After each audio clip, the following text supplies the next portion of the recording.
This is the Real Estate Sit Down presented by Double B Homes. My name is Blair Berg, and today I'm joined by Jamie Fritz, who's going to talk to us today about social media in real estate. Thanks for coming on, Jamie. Yeah, thank you so much for having me, Blair. Yeah, so let's just dive right into it. Your background, what did you do before real estate? Yeah, so before I got into real estate, I actually was in medical skincare. I worked with plastic surgeons for about 10 years. It was perfect for me at the time because I had young kids Mhm. and it was a typical 9 to 5 job.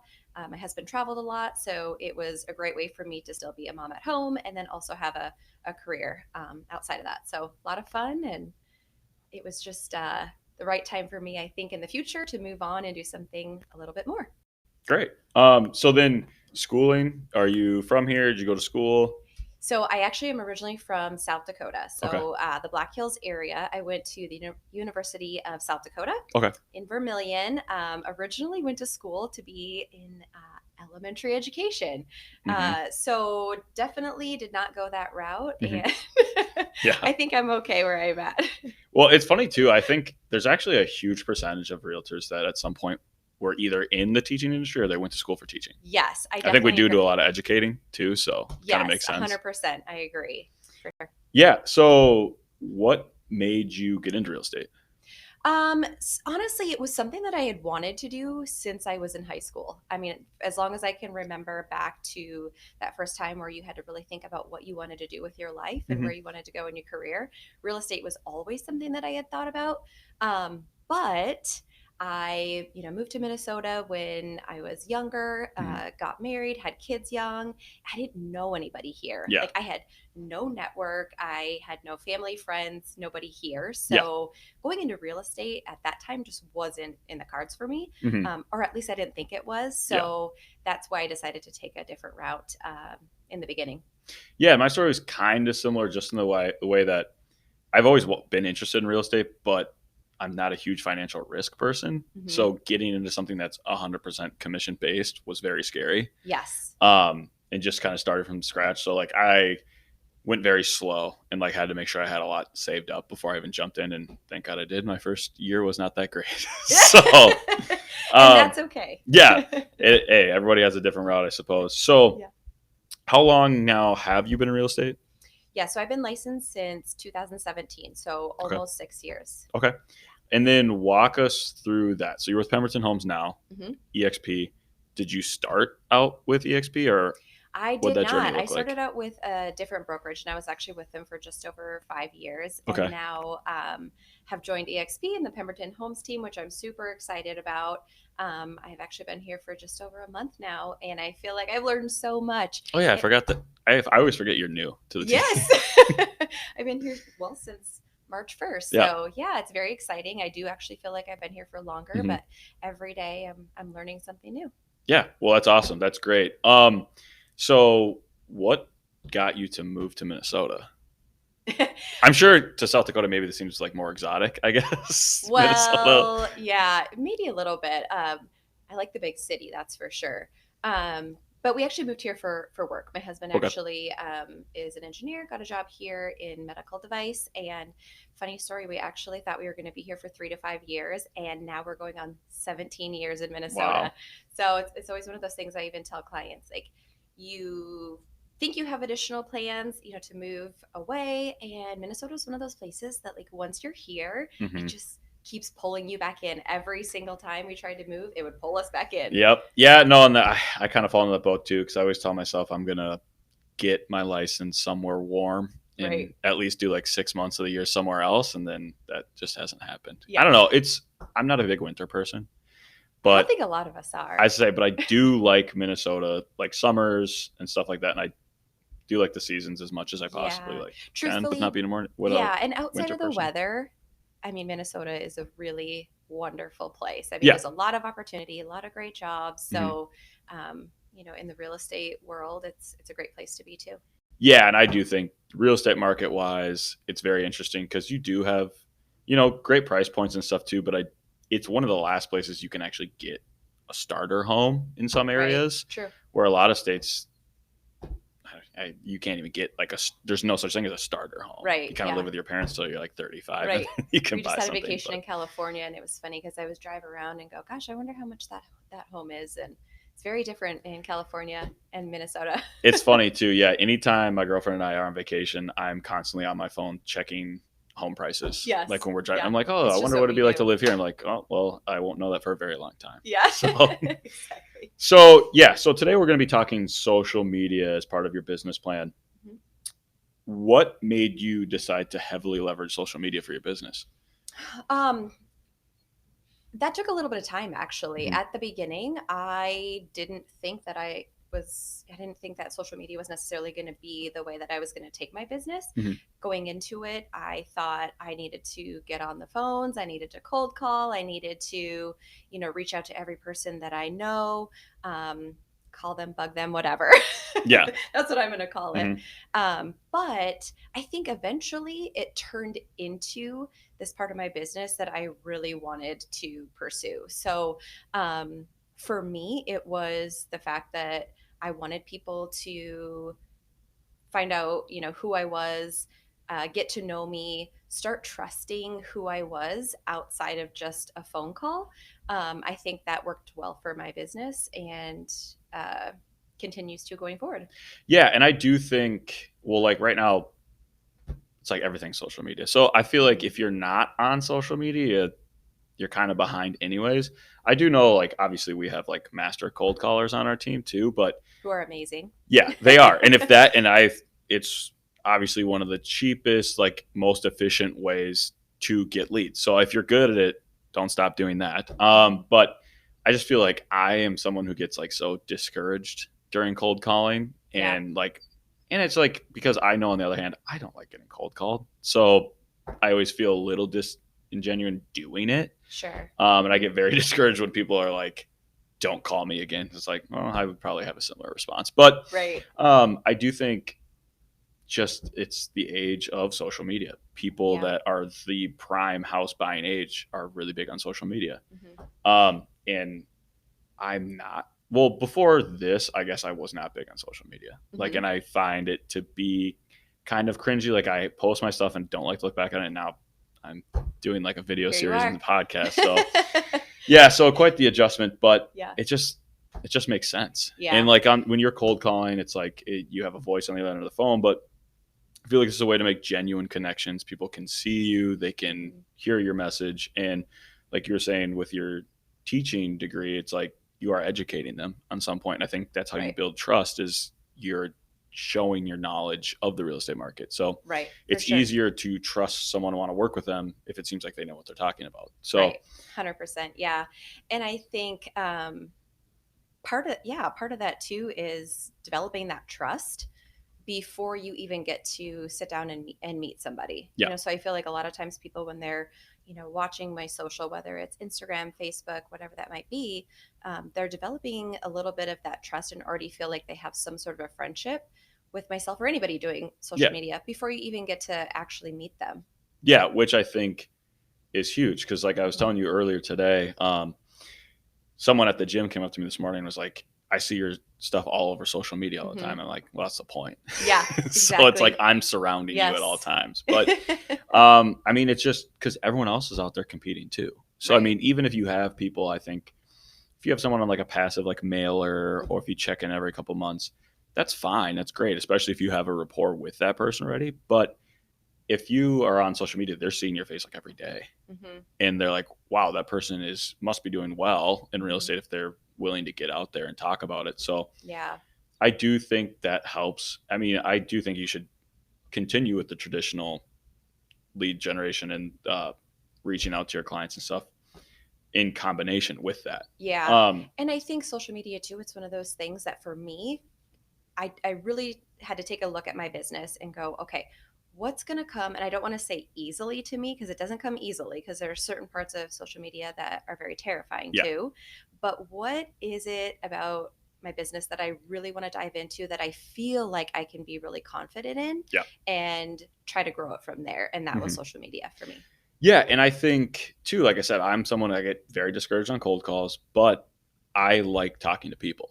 which might seem counterintuitive because like, oh, I thought you didn't like cold calls, but talking to like being on social media, it's like I'm talking to people I know.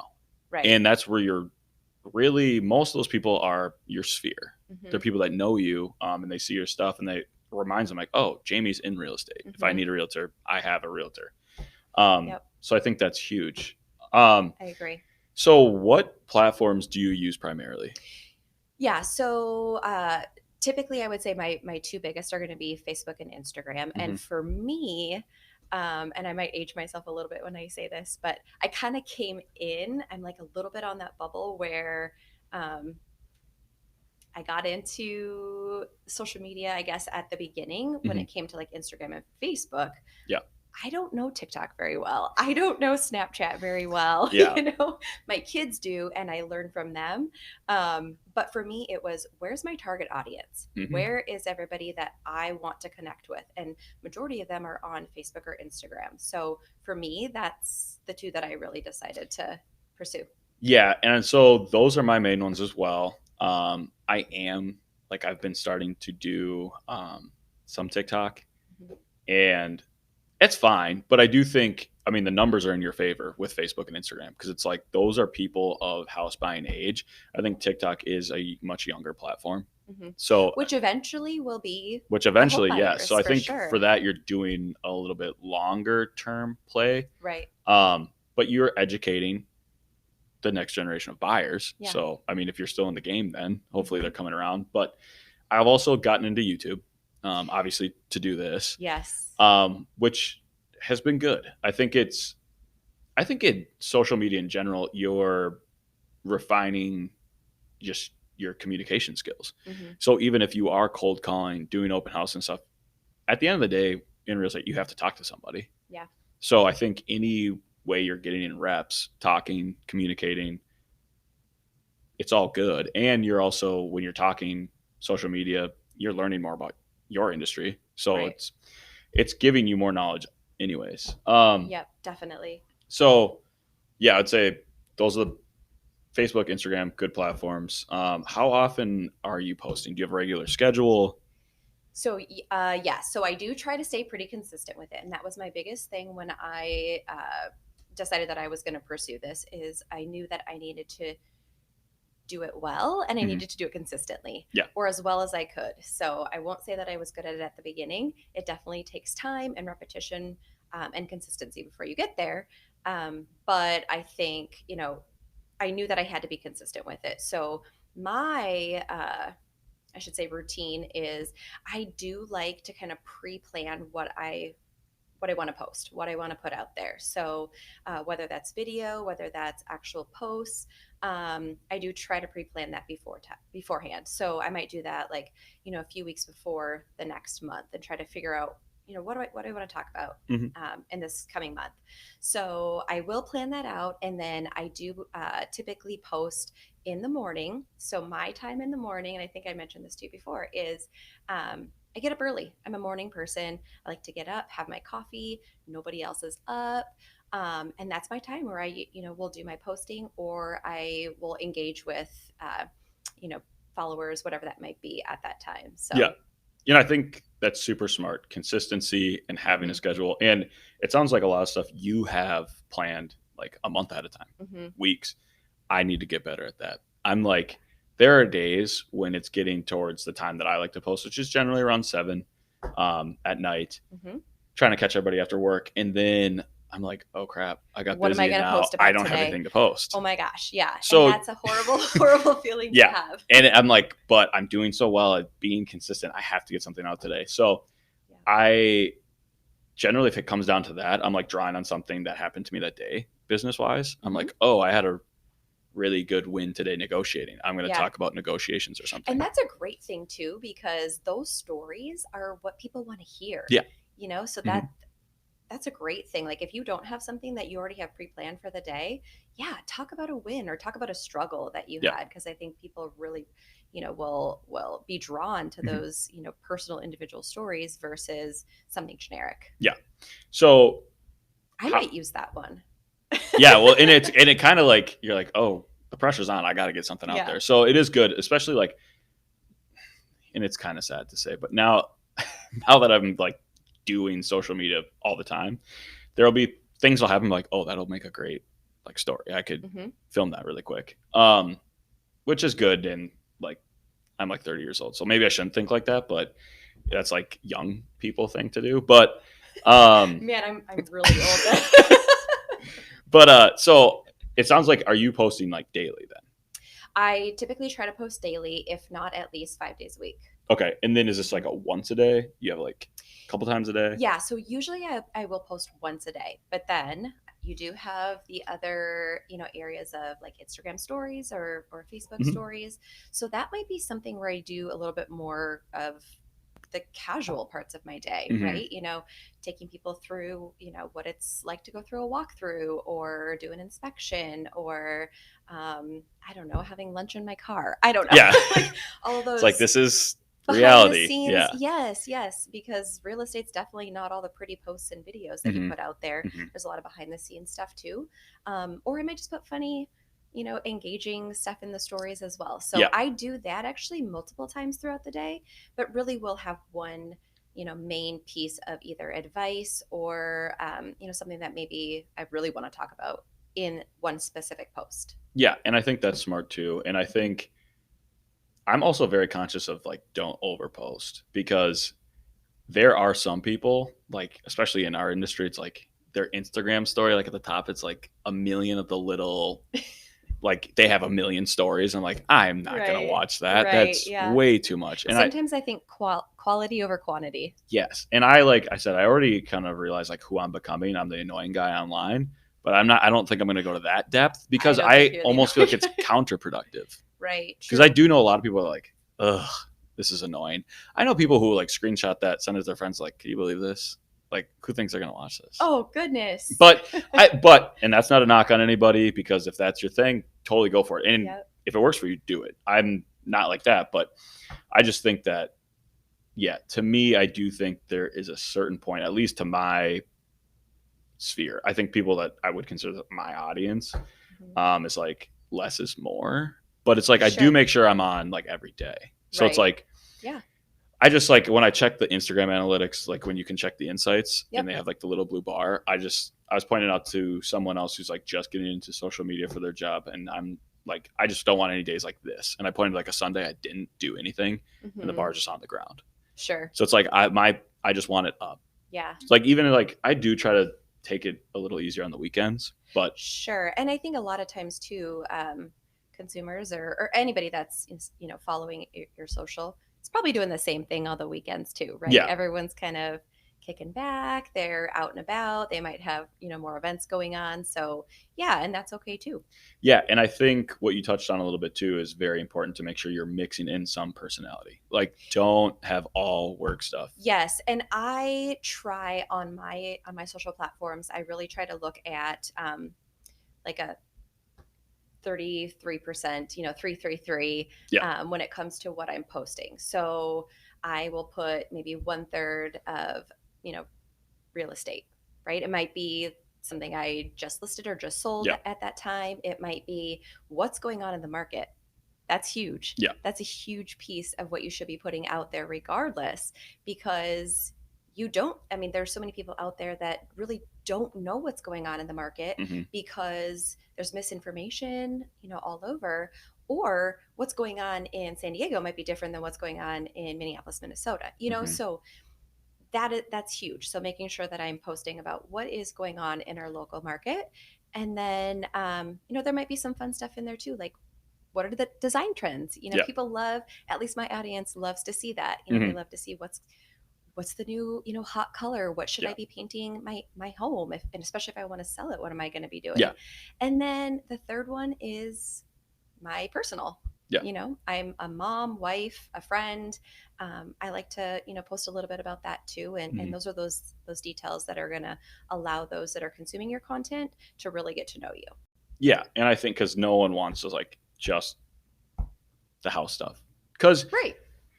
we have to remember too, and I think it's tricky, because I think a lot of people who in our industry are like, I'm not going to do social media. There's real estate stuff all over social media. your feed is covered in social media. I mean, in real estate stuff, because you're a realtor, Right. you're friends with other realtors, and that's what comes up. But if you took a random person's phone, their phone is not full of real estate stuff. Right. And I think that is where some agents get confused and like, well, social media is already littered with real estate stuff. It's like your algorithm is showing you real estate stuff because you're in real estate. Exactly. It's other people's phones don't look like that. And I do think it's interesting too. So do you have a like business Instagram and a personal? I do. And at the beginning, and now I've been doing this for about 6 years. So I definitely, I took it on at the beginning of my career. I had both, or I should say at the time, I just had a personal one. And then I decided I was going to add a business Instagram. And that was more just like homes, you know. But then eventually it was like, but wait a minute, like there's so much more to real estate than just homes as well, you know. So I think, you know, again, people want to get to know me, the realtor, the agent, the mom, whatever. Not just the realtor. So I actually will post 97%, 99% on my business now. So I actually don't even really use my personal Instagram because it's all encompassing who I am on my business Instagram as I am, you know, on my personal one too. Does that make sense? Yeah, it makes a ton of sense because when I first started, I made a separate business one. And because I was like, I don't want to be the annoying guy on my Instagram. And my friends are like, and that's when I was younger too. And it's like, I just think like being a dude, like, oh, my buddies are gonna bust my ass about this later. Like I'm posting cringy videos on Instagram. So I made a separate business one to keep it separate. But what I quickly realized is, one, your main sphere is on your personal. Well, except, I mean, you've been doing it for a long time, so that's great. But especially right away, and this is I think a tip for newer real estate agents, if you're out there listening, is that if you already have a good following on your regular social medias, I would stick with that. Maybe convert it to a business account so you can check the insights. But you want that audience. And if you start a separate business one, what I was seeing is I was constantly trying to get followers from my regular account to follow my business account because that's who you want to do business with. Right. It's people you already know. But it's when like you really already had them there. You already had them in one spot. Yeah. Why try and move them over? And then what I was realizing when I had a separate business account, I was getting a lot of DMs from other businesses like wanting to like partner on stuff, like photographers, videographers, inspectors, like, oh, we see like blah, blah, blah, but it was nothing income producing. Right. Yeah. So it wasn't really, I wasn't seeing it. And again, I didn't stick with it long enough but I was like, I already have the following. I'm just going to bring it back. So I ended up deleting that and then just converting mine. So, I mean, and it's different too, because you've been doing it for so long and you have that built up now, but it even sounds like you've kind of converted away from it. And even though I had both originally, I've converted, I would say majority of them over, but that's because I'm not posting on both. Yeah. I'm posting on one and I'm posting on one consistently. So to follow that, that's where you're going to come. Yeah. Right. So. And then it's funny too, like my personal stuff, I need to get better about just like getting my picture taken, if that sounds weird. Like when I look at my grid, it's literally just work stuff and then pictures of me and my girlfriend because she's the one who's like, let's take a picture. So I'm like, I never have pictures of myself. That you have. Yeah. So well, like of just me. Now what you need to do is you actually need to do the branding photos that the Pemberton Homes team offers. And I should do those more. Yes. Yep. But it's just like I think you need pictures of yourself like out in the wild, like out living life. Yeah. Yes. I would agree. And I think, and this is probably just like old way of thinking, but it's like, I feel like it's harder for us guys to be like, oh dude, take a picture of me while we're out here. Like I need a picture for my Instagram. Sure. And it's just like, cause like when you're out there with like females and stuff, they don't bat an eye. It's pretty like normal, right? You're like expecting there to be like pictures and stuff. So you need to have your girlfriend like the next time that you're out, or even if you're out with your guy friends, just be like, okay, every once in a while, like just take a like behind the scenes, like candid shots or something, like just make it kind of known. And then at the end of the night, you may have some good ones that you can use. Well, it's funny too, because like my buddies will make fun of me now because I'll be like, when we're out and like doing stuff, like, guys, we need to get a picture. We don't take enough pictures together. So now they're always like, oh yeah, we don't take enough pictures together. I'm like, I don't care, whatever. So do you produce all the content yourself? Do you have a team? Do you hire it out? What's your process like? Yeah, so from the beginning, I did everything on my own.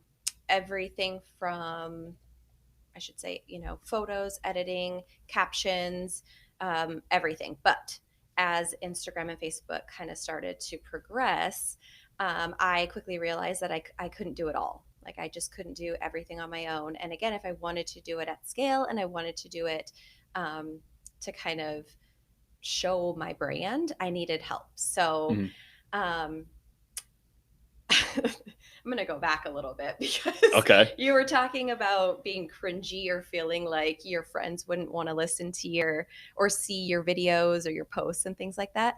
I was that person too. I was like mortified to do any sort of video or to put myself out there like that. I had a outside of the industry acquaintance that kind of said something, and I was like scarred by it. I did not want to put myself in front of the camera.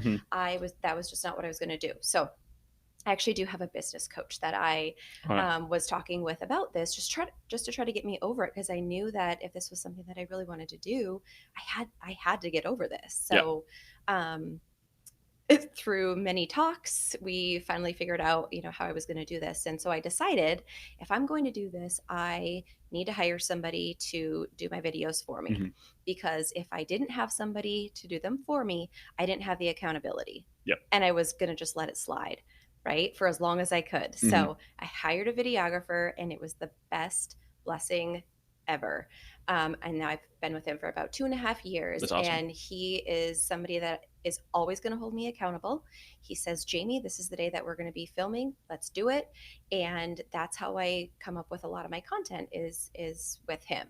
I do also obviously like stay connected through,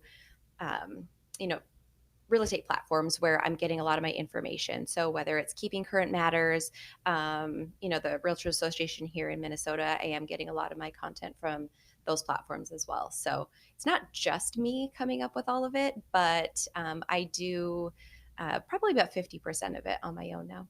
That's pretty good. Especially, I mean, like I said, I'm doing all of my production editing stuff right now on my own. And it does take up a little bit of time. So I could definitely see the benefit. But yeah, Keeping Current Matters, I think, is a great source. No free ads, but that we're not getting paid for this. Yeah, but no, they're great. If you want to. And I always kind of check their stuff too when I'm trying to like think of content ideas. Yeah. So that's great. Yeah, and it's funny too, just talking about like, feeling uncomfortable on camera, or not wanting someone to call you out. I just like got to the point eventually. I was like, this is my job. And I guess I don't really care, because if someone's going to comment on it, like, this is my livelihood, and it's like one person. So I like, whatever. I don't really care. They can unfollow me if they want. Yeah. You know what's interesting though? I was going to say one of my best videos was actually a blooper reel. So people love to see you mess up. Yeah. Well, they do. So it was definitely my best viewed video, was all the mistakes that I had ever made on camera. But after that, I actually was like, okay, like, I can do this. It's not that bad. And you know what? I got a few laughs. So. Well, yeah. And you get over it. I just feel like as you do it, you just get more comfortable doing it. And it's funny. One of my best performing videos, actually, with the highest engagement, started with a comment in my comment saying I had a pedo mustache. And what I've said since then is like, my mustache is like my Chris Lindahl arms thing. Yeah. Like, at least you're talking about it. Exactly. So, yes. And it's fairly new. Like, I started doing it in December. I'm like, you know what? Probably doesn't look that great, but people are talking about it. So there you go. That's a win. But so people love that kind of stuff. And to me, like, all publicity is good publicity. So right. It's the more comments, the better. So unfortunately now I can't get rid of it. So. No, I don't know what you would look like without it. So which is different. Yeah. Interesting in itself, because like I never used to have one. So what percentage of your business comes from social media, do you think? Yeah, that's a really hard one to actually track, but I would say if I had to guesstimate, and that's a hard thing to say too, guesstimate, because we're always taught to like track and measure. Yeah. But I would say that majority of my business has come not specifically from Instagram, but because I am top of mind, and I shouldn't even say just Instagram, Facebook as well. Just being top of mind in front of your sphere, in front of your family, in front of your friends, in front of those referral partners. But I can say one of my biggest listings that I've had to date actually came from a video of mine that I had Really? done. So it was a referral that was sent out to somebody, and I sat down with them, said, you know, what was it that, or, why did you decide to hire me, or why did you decide to bring me in to potentially list your home? And they said, well, you were sent as a referral, but then we went on YouTube and saw this video that you had done. And I just love the fact that you walked through the home and Hmm. talked about, how you would live in the home and how you would use the spaces in the home. And that's why we decided to bring you in for an interview. And I thought, okay, like this is actually working, and this is exactly why I did this, because it's hard, even though we have amazing photographers that we're working with, it's hard just to look at a home on a photo and say, yeah, that looks amazing. But when you're inside of the space and when you're showing a Hmm. space and showing how it can be used, it's a whole different story. So that, was definitely, and that happened several years ago. And from then on, I just thought, okay, this is working and this is what I'm going to do. Yeah, and I think that's really good too because yeah, even when it's like, and no knock on photography, I do think real estate photography has almost gotten too good to the fact that sometimes they'll Sure. show up to listings and you're like, this doesn't look like the How many pictures. times have we walked into a home and our buyers are like, wow, this is a lot smaller than I thought it Yeah, was? but yeah, the walkthroughs are great Yeah. because then, like you said, especially with your commentary, you're like, Hmm. this is how you could use the space, and I think that's huge because Hmm. even there are some people that you're showing them a house and they kind of don't see the vision, but you have that eye and you can explain like, oh, this you could like this here, that there, and they're like, oh, that's a great point. Hmm. So I Yeah. think you can bring some of your expertise almost like you're doing a showing through social media Right. with For several sure. people at a time. Yes. And not only is it great for buyers to look at that, but it's a great service that you can offer to your sellers, doing walkthrough videos or, listing videos like that. I had one seller say to me, oh my gosh, it's like a wedding video for my home. Yeah, And I said, it is kind of, and your video photographer we, probably does wedding videos too. So I mean, I I, don't think I he know a lot of does, them but do, but yeah, I'm just yeah, a lot. I mean, like, but yeah, sure. I mean, yeah. great quality. Yeah, so it's one of those things too. I feel like when it comes to your marketing, you owe that to your Mhm. sellers to give them the best, piece of marketing that you can. And that was a great compliment that I had received. Yeah, And sure, we can make it a wedding video for your home, or for your home. That'd be yeah. wonderful. Well, and like you said too, it is a thing. I think social media is very hard to attach an ROI to it Hmm. because it is, like you said, about staying top of mind. Hmm. And so when you have people from your sphere contacting you and you start working with whatever, they may not say, oh, it's because of all the times I saw your Right. social media stuff, Hmm. but that has to play a part Yeah. because it's like they're seeing it constantly. And let's be honest, in today's day and age, how many realtors do they know? Right. Yeah. Many. They probably have several. Hmm. So, Yeah. but if you are the one that's following up, that's posting the social media stuff, they're seeing like, oh, this person's serious about it. Yeah. They're doing this full time. It's Yeah. their career. And I think the other thing too, one of the things that I try to focus on when it comes to my videos that I'm putting out there is it's not just about listing videos. It's not just about beautiful homes. It's also about educating a buyer, a seller, or anybody that's Hmm. not even in the market. Yeah, People want to know, you know, all the ins and outs of real estate, not even just real estate. It could be design, things like that too. So, being the educator and being that person that is providing value, even outside of showing pretty homes, is, really where I wanted to take it to. exactly. Because I mean, one second someone's asking you for like a design advice on their Hmm. current home. Hmm. Months down the road, they keep seeing your stuff that might evolve into, well, now my home's ready to sell. Hmm. I've already spoken to this realtor, so Right. it's a great Yeah. jumping off point. Or I've even had some people say, I love your videos. I absolutely love your videos. I'm not looking to buy or sell, Yeah. but I just want to tell you, I love your videos. And it's like, Mhm. that's amazing. I'm so glad that you're getting some value out of my video. You might know somebody that's looking to Yeah. buy or sell. Like, would you be able to send them one of my videos? Let them know that I'd be willing to, sit down with them and help them too. Yeah. So, Well, and that's a very encouraging thing too, is because like obviously I think we both love to feel like we're providing value to people. I actually love checking an old post and seeing like it's been saved several times or it's been yeah, sent, because it's like yes, then I feel like people are using that information yes, or they wanted to definitely. save it for later Yep. because it was a good tip. Yep. Again, one of the best ones was where are we at in the Twin Cities real estate Hmm. market was saved and shared hundreds of times Yeah. because it was in I would say it was at a time where everybody was kind of freaking out, not Yeah. knowing what was going on. So yeah, it was a good feeling. Well, unfortunately too, I feel like real estate like prices, interest rates is a big talking point in national media. Mm-hmm. And it does suck because I feel like a lot of people are getting their information from a national source, Right. which is not like that's not the market Which is here not in your necessarily backyard. specific to where we're at in Minnesota. Exactly. Yep. And I think people just see like oh my God, interest rates. The guy in the national news said they're bad. I can't buy a house. But I feel like if they were, I mean, they see your stuff, they save that because like, oh, actually, it's not that bad. Mm-hmm. Like the housing market's still strong. So Right. Or I'm going to reach out to Jamie because I have more questions about that. Mhm. What's really going on? I want to know. Yeah. Mhm. So is there anything social media related that you haven't done yet, but you want to start doing? I would say YouTube. Like I've Okay. done YouTube, but it's not been a huge priority for me. Hmm.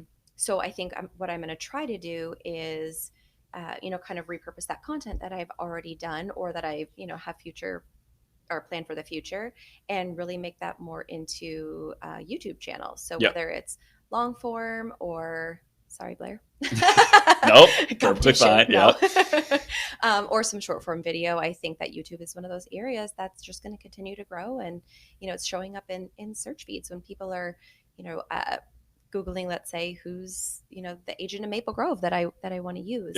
Yeah. On YouTube. Hopefully, that's what's going to pop up. Hmm. And I think that's another big thing is like why I'm on all the platforms, because Mhm. I want it to be you Google my name or you Google Double B Homes. Mhm.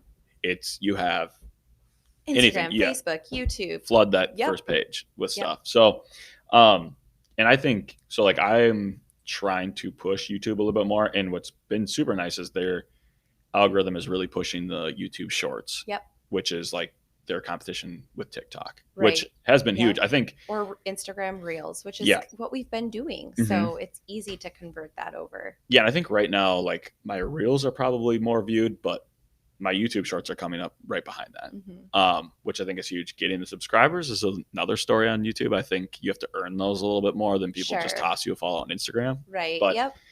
Definitely. Because we're it's not getting as there. personal. Yeah, exactly. Yeah. So, I mean, yeah, it's been a learning curve. Mhm. It's another thing. It's like very easy to get discouraged when like one day you have like 1,000 views on a video, and the next day it's like 40 on a Right. different one. So It's easy to get discouraged, but that's when you just have to tell yourself like it's okay, move on to the next day. And we don't know, and probably won't know why it didn't necessarily get as many views Mhm. that day or not. Like continue to do the work and put in the time to get it out there, and it'll Yeah. come through. It'll click. And I think Mhm. social media is a huge like tipping point type activity where I think in the beginning you don't really see a lot of returns, but if you keep doing it consistently, the algorithm's just like that. Yep. So eventually it will tip.